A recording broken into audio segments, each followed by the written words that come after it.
Welcome back.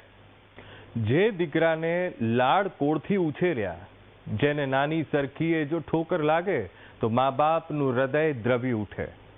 એ જ દીકરો યુવાનીમાં ગુમ થઈ જાય તો વિચારો કે તેમની કેવી અવદશા થાય। એ દીકરો ઘડપણની લાઠી બનવાનો હતો, એ સહારો જાણે છીનવાઈ ગયો। વાત છે અમદાવાદના ચાંદલોડિયામાં રહેતા એક પરિવારની, જે પરિવારનો મોટો દીકરો 14 વર્ષ પહેલા ગુમ થયો હતો, પરંતુ આ દિન સુધી તેની રાહ જોવાઈ રહી છે। આજે પણ તેના માતા પિતાને એક આશા છે કે એક દિવસ એવો આવશે કે એક દિવસ એ દિગ્વિજય જરૂરથી પાછો આવશે।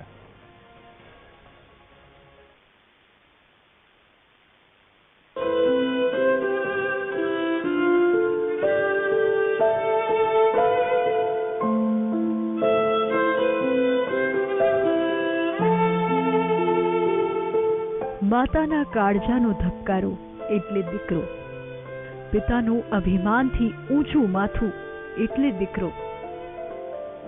દીકરો આજે દરેક માતા પિતાનું સ્વાભિમાન ગણાય છે, પરંતુ જો દીકરો જ ગુમ થઈ જાય તો એ માતા પિતા પાસે રહેલી તમામ ખુશીઓ પણ ગૌણ ગણાશે।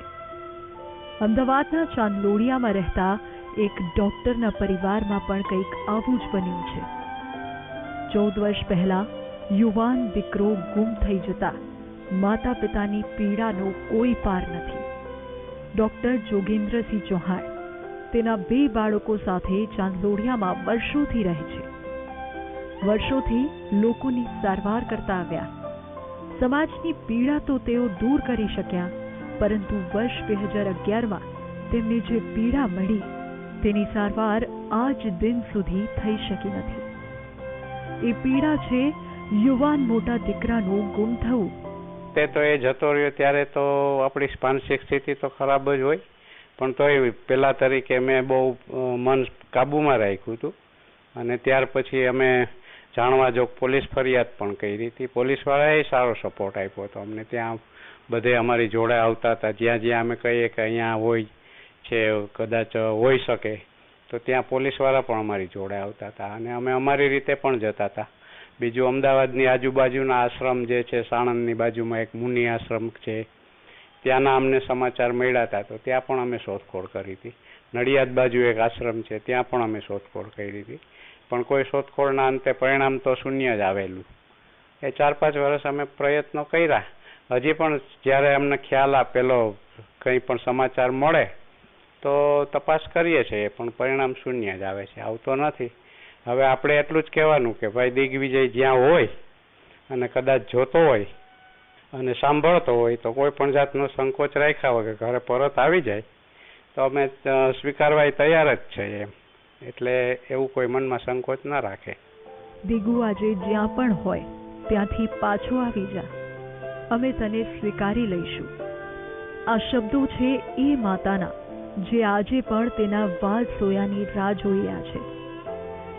દિગ્વિજય ભણવામાં ખૂબ જ હોશિયાર હતો અને વિદેશમાં પણ અભ્યાસ કરી ચૂક્યો હતો।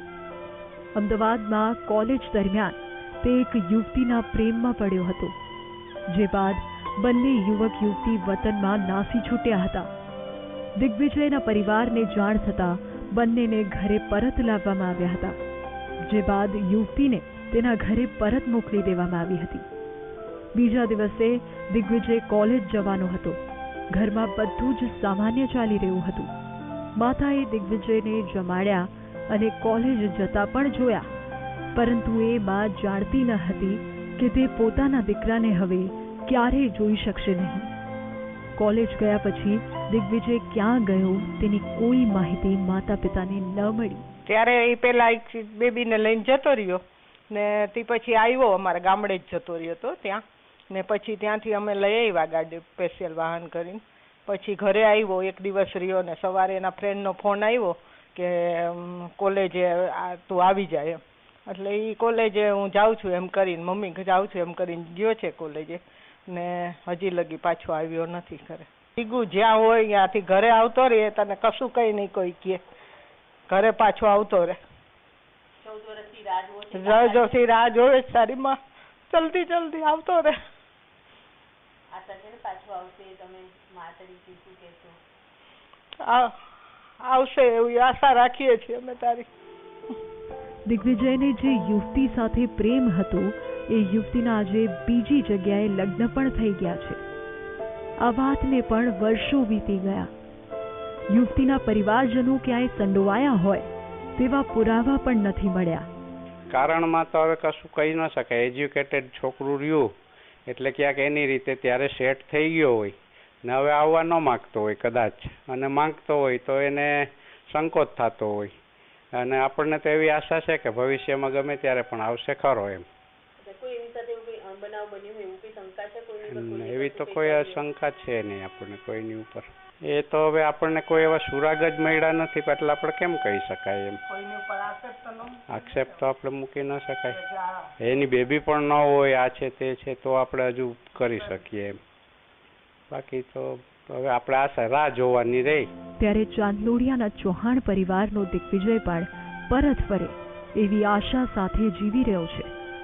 આ રિપોર્ટ જો દિગ્વિજય જોઈ રહ્યો હશે અને તેના મનમાં થોડો પણ સંકોચ હોય તો એ દૂર કરીને તુરંત જ તેના પરિવારનો સંપર્ક કરે, કેમ કે જ્યારથી એ ઘર છોડીને ગયો છે ત્યારથી તેની માતા તેના દિગુની રાહ જોઈ રહી છે. કેમેરામેન રાજુ ગઢવી સાથે અનિતા પટરી, વીટીવી ન્યૂઝ, અમદાવાદ.